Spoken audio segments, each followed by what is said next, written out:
السلام عليكم ورحمة الله وبركاته. الحمد لله رب العالمين والصلاة والسلام على سيد المرسلين وعلى آله وأصحابه أجمعين. أما بعد، أعوذ بالله من الشيطان الرجيم. بسم الله الرحمن الرحيم. قال إن صلاتي ونسقي ومحياي ومماتي لله. قال أصحاب رسول الله صلى الله عليه وسلم ما هذه أجاهية. قال النبي صلى الله عليه وسلم সুন্নাতু আবিকুম ইব্রাহিম।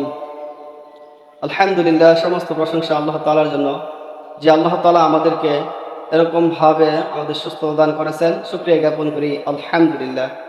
সম্মানিত ভিউয়ার্স, আজকে আলোচনা করব কুরবানি সম্পর্কে। কুরবানি আমরা কেন দেব এ বিষয়ে আমরা ইনশাআল্লাহ আলোচনা করব ইনশাআল্লাহ। যদি আপনি আমাদের পেজে নতুন হয়ে থাকেন তাহলে অবশ্যই ফলো করে রাখুন এবং সাবস্ক্রাইব করে রাখুন আমাদের ইউটিউব চ্যানেলটি, তাহলে আমাদের নতুন নতুন ভিডিও আপনার কাছে চলে যাবে সবার আগে।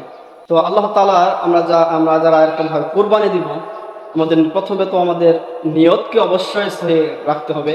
কেননা কুরবানির আগে অবশ্যই আমাদের নিয়ত সহি রাখা খুবই জরুরি। কেননা রাসূলুল্লাহ সাল্লাল্লাহু আলাইহি ওয়াসাল্লাম বলেন, ইন্নামাল আ'মালু বিন্নিয়াত, নিশ্চয়ই সকল কাজ তার নিয়তের উপর নির্ভর করে। এজন্যই আমি যদি এরকম ভাবে কুরবানি দেই, কুরবানিটা কি আমার একমাত্র আল্লাহ তাআলার জন্য হচ্ছে, নাকি এরকম ভাবে লোক দেখানো হচ্ছে? আমি সমাজে এরকম ভাবে একজন বড় ধনী মানুষ, এরকম কুরবানি না দিলে দেখা যায় লোক সমাজে আমাকে নিয়ে সমালোচনা হবে, এই জন্য কি আমি কুরবানি দিতেছি, নাকি একমাত্র আল্লাহ তাআলাকে রাজি খুশি করার জন্য কুরবানি দিতেছি? প্রথমত, কুরবানি কার উপর ওয়াজিব? 7.5 তোলা স্বর্ণ এবং 52.5 তোলা রূপা, অথবা অথবা 7.5 তোলা স্বর্ণ শুধু আছে এবং 52.5 তোলা রূপা যার ঘর আছে, অবশ্যই তাকে এরকম ভাবে কুরবানি দিতে হবে। সে ছেলে হোক মেয়ে হোক, সে সাবালক হইলেই এরকম ভাবে তার পক্ষ থেকে কুরবানি দেওয়া এরকম ভাবে ওয়াজিব হয়ে যাবে, আবশ্যকীয় হয়ে যাবে। কিন্তু দেখেন, আমরা অনেকেই জানি না যে আমার উপর কুরবানি ওয়াজিব হয়ে গেছে কিনা। এখানে আমরা সামর্থ্যবান থাকলেও অনেকে এরকম ভাবে দিতে চায় না। মনে করি আমি কুরবানি দেব, আমার পক্ষে তো অনেক টাকা চলে যাবে আমার কাছ থেকে। আসলে এটা কুরবানি দেওয়া মানে এরকম ভাবনা আপনার টাকা চলে যাওয়া এরকম বিষয় না। এটা আপনার আল্লাহর হুকুম, আপনি আদায় করবেন। এরকম ভাবে সমাজে যারা গরিব দুঃখী আছে তাদের উপর ইহসান করা হলো এবং আপনি আল্লাহ তাআলার হুকুমকে পুরা করলেন। এজন্য যাদের উপর নেশাব পরিমাণ সম্পদ রয়েছে তাদের অবশ্যই কুরবানি দেওয়া ওয়াজিব। এটা জাকাতের মতো নয়। জাকাত যেরকম ভাবে 1 বছর ঘুরে আসার পর যদি ওই টাকা অর্থাৎ নেশাব পরিমাণ টাকা জমা থাকে তাহলে জাকাত খরচ হয়। কিন্তু যদি কারণিকর, যেমন ঈদের দিন তার কাছে এরকম টাকা নাই, কিন্তু পরবর্তী দিন এরকম ভাবে তার উপর যে নেশাব পরিমাণ যে টাকা থাকে সেই টাকাটা তার কাছে এরকম ভাবে এসেছে, তাহলে অবশ্যই সেদিন কোরবানি দিতে হবে। আর কোরবানি এরকম ভাবে ঈদের দিন এবং ঈদের 2 দিন এরকম ভাবে মোট 3 দিন কোরবানি দেওয়া যায়। এজন্যই আমাদের যার উপর এরকম ভাবে কোরবানি ওয়াজিব হয়েছে, যদি আমার ঈদের দিন টাকা না থাকে, যেমন আপনি কারো কাছে টাকা পেতেন, প্রায় 1 লাখ টাকা পেতেন, আপনার কাছে এরকম ভাবে পরবর্তী ঈদের দিন আপনার কাছে সেই টাকাটা এসেছে, তাহলে সেদিন থেকে সেদিনই আপনার উপর কোরবানি ওয়াজিব হয়ে যায়। যদি কোনো মহিলার ঘর এরকম ভাবে স্বর্ণ থাকে, 7.5 ভরির মতো স্বর্ণ থাকে, তাহলে সেই মহিলারও এরকম ভাবে কোরবানি ওয়াজিব হয়ে যায়।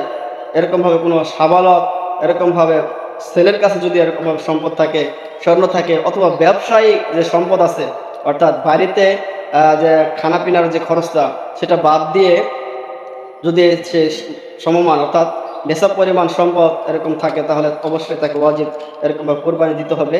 যদি এ পর্যায়ে দেখা যায় যে কিছু ব্যবসায়িক সম্পদ আছে, কিছু টাকা আছে, আর কিছু স্বর্ণ আছে, যদি এই 3টা মিলিয়েও যদি দেখা যায় নেশাব পরিমাণ সম্পদের সমান, তাহলেও অবশ্যই এরকম ভাবে তার কোরবানি অবশ্যই দিতে হবে। এটা আবশ্যকীয় হয়ে যায় তার উপর।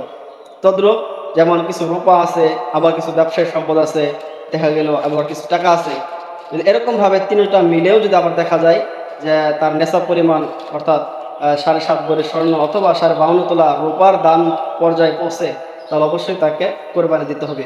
আর কোরবানিটা হবে একমাত্র আল্লাহ তাআলার জন্য। যেমন আল্লাহ তাআলা বলেন, ইন্না সলাতি ওয়া নুসুকি ওয়া মাহইয়ায়া ওয়া মামাতি লিল্লাহি। ইন্না সলাতি, নিশ্চয়ই আমার নামাজ, ও নুসুকি আমার কুরবানি, ও মাহইয়ায়া আমার হায়াত, ও মামাতি লিল্লাহ আমার মৌত, সবই একমাত্র আল্লাহ, যিনি সারা বিশ্ব জাহানের প্রতিপালক, যিনি সারা বিশ্ব জাহানের মালিক। আর তার জন্যই আমার এই সকল কিছু আমার নামাজ, আমার কুরবানি, আমার জীবন, আমার মরণ, সকল কিছু একমাত্র আল্লাহ তাআলার জন্যই। কুরবানি সম্পর্কে সাহাবা রাদিয়াল্লাহু তাআলা আনহু যায়েদ ইবনে আরকাম রাদিয়াল্লাহু তাআলা বর্ণিত, তিনি বলেন যে সাহাবারা এরকম ভাবে রাসূলুল্লাহ সাল্লাল্লাহু আলাইহি ওয়াসাল্লাম জিগাইলেন যে মা হাযিহিল আজাহিয়া ইয়া রাসূলুল্লাহ, হে আল্লাহর রাসূল কুরবানি কি? সাহাবারা এরকম ভাবে রাসূলুল্লাহ সাল্লাল্লাহু আলাইহি ওয়াসাল্লাম জিগাইলেন। তখন রাসূলুল্লাহ সাল্লাল্লাহু আলাইহি ওয়াসাল্লাম বলছেন সুন্নাতু আবিকুম ইব্রাহিম, আর এটা হচ্ছে ইব্রাহিম আলাইহিস সালাতু ওয়াস সালামের সুন্নাত। এজন্য রাসূলুল্লাহ সাল্লাল্লাহু আলাইহি ওয়াসাল্লাম মদিনাতে তিনি 10 বছর ছিলেন, তিনি পুরা 10 বছর এরকম ভাবে কুরবানি দিয়েছেন। আবার হযরত ফাতেমা রাদিয়াল্লাহু তাআলা আনহাকে রাসূলুল্লাহ বলতেছেন যে তোমার কুরবানির এরকম পশুর তুমি নিকটে যাও, কেননা আল্লাহ তাআলা কুরবানির যে পশুর যে রক্ত আছে প্রতি ফোঁটায় ফোঁটায় আল্লাহ তাআলা এরকম ভাবে তোমার জন্য নেকি দান করবে। তখন ফাতেমা রাদিয়াল্লাহু তাআলা আনহু জিজ্ঞাসা, আব্বাজান এটা কি শুধু আমার জন্য, আহলে বায়াত যারা আছে তাদের জন্যই, নাকি সমস্ত এরকম মুসলমানের জন্যই?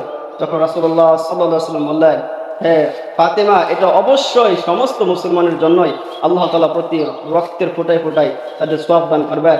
সাহাবারা জিজ্ঞাসা, ইয়া রাসূলুল্লাহ কুরবানির বদৌলত অর্থাৎ আমরা কিরকম সওয়াব পাবো? তখন রাসূলুল্লাহ সাল্লাল্লাহু আলাইহি ওয়াসাল্লাম বললেন যে কুরবানিকৃত সেই পশুর শরীরে যত এরকম ভাবে পশম রয়েছে সেই পশম অনুযায়ী তোমরা এরকম ভাবে সওয়াব পাবে।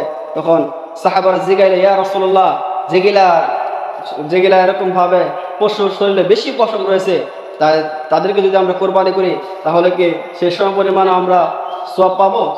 তখন রাসূলুল্লাহ সাল্লাল্লাহু আলাইহি ওয়াসাল্লাম বলেন, হ্যাঁ অবশ্যই তোমরা সেই পশুর লোমের পরিমাণ এরকম ভাবে সমপরিমাণ তোমরা সওয়াব পাবে।